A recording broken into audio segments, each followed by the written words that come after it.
इन्होंने कहा कि एक बिल्कुल ही इंक्लूसिव ग्रोथ है कि हम कि जैसे बात करी है, जबकि कई सेगमेंट में चार्जेस ये लगता है कि ये जो ग्रोथ है ये नीचे के तबके तक उतनी नहीं पहुंची जितनी की पहुंचनी चाहिए थी। अच्छा, है ना। तो और ये के शेप की रिकवरी है जी।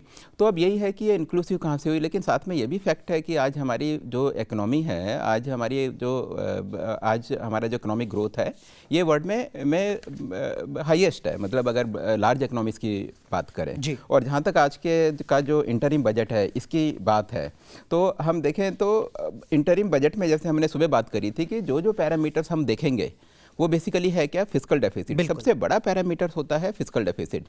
तो फिस्कल डेफिसिट का जो पहले टारगेट था 5.9%, वो आज रिवाइज करके 5.8% हो गया। तो ये ओवरशूट करा जी। मतलब ये तो एक बहुत बड़ा वो है। और अगले साल के लिए 5.1%, और अगले साल के लिए 5.1, जो कि पहले बात कर रहे थे कि 5.3 होगा जी। तो आप ये देखिएगा कि तो एक तो बहुत अच्छा फिस्कल डिसिप्लिन इस सरकार ने मेंटेन करा है। सरल शब्दों में अगर आप बता सके दर्शकों को कि फिस्कल डेफिसिट अगर हम अपना कंट्रोल रखते हैं तो इसका मतलब क्या होगा इकोनॉमी में? देखो, फिस्कल डेफिसिट का कंट्रोल करने का मतलब है कि इन्वेस्टर्स का हमारे देश की इकोनॉमी में एक कॉन्फिडेंस बढ़ता है।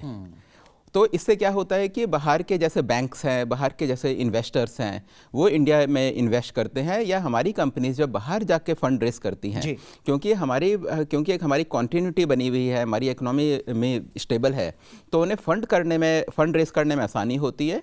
और फंड रेस कर और उन्हें फंड और जो फंड का जो इंटरेस्ट रेट होता है वो भी जनरली ठीक होता है।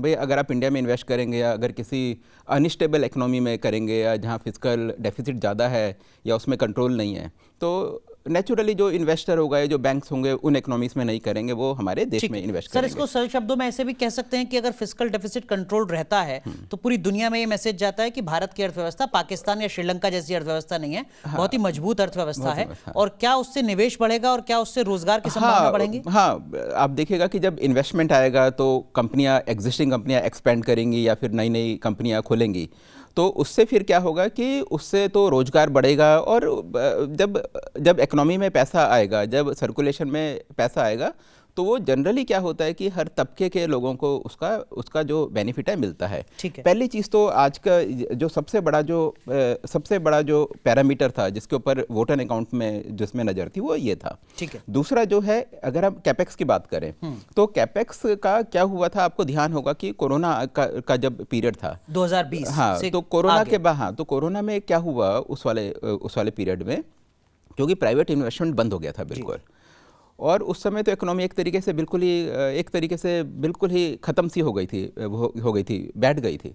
तो ऐसे में फिर गवर्नमेंट ने अपना जो एक्सपेंडिचर है उसको बढ़ाया, कैपेक्स उस समय में बढ़ा, और उसने इकोनॉमी को जो बूस्ट देना चाहिए था वो दिया। ठीक है। तो अभी तो आपने देखा होगा कि 3.4% जीडीपी 11 लाख करोड़ का जो है, जो अगले साल का टारगेट है, वो पिछले साल का भी करीब सेम था, 3.3% ज़्यादा। हाँ, तो आप देखिएगा कि तो इससे भी जो इकोनॉमी को जो बूस्ट मिल रहा है वो अगले साल भी वो चीज कंटिन्यू रहेगी। कैपेक्स मतलब capital expenditure. Sir, capital expenditure का मतलब क्या होगा? रोड ज्यादा बनेंगे, पुल बनेंगे? हाँ, कैपिटल एक्सपेंडिचर होता है कि जब भारत सरकार अपना पैसा खर्च करती है, सरकार का पैसा खर्च करती है सड़कें बनाने में, डैम बनाने में, रेलवे बनाने में, या फिर डिफेंस में, पीएसयूज में, वो सारा वो पैसा खर्च होता है। जनरली जब ये पैसा खर्च होता है तो उसमें लोगों को रोजगार ज़्यादा मिलता है और इकोनॉमी को एक बहुत बड़ा बूस्ट मिलता है।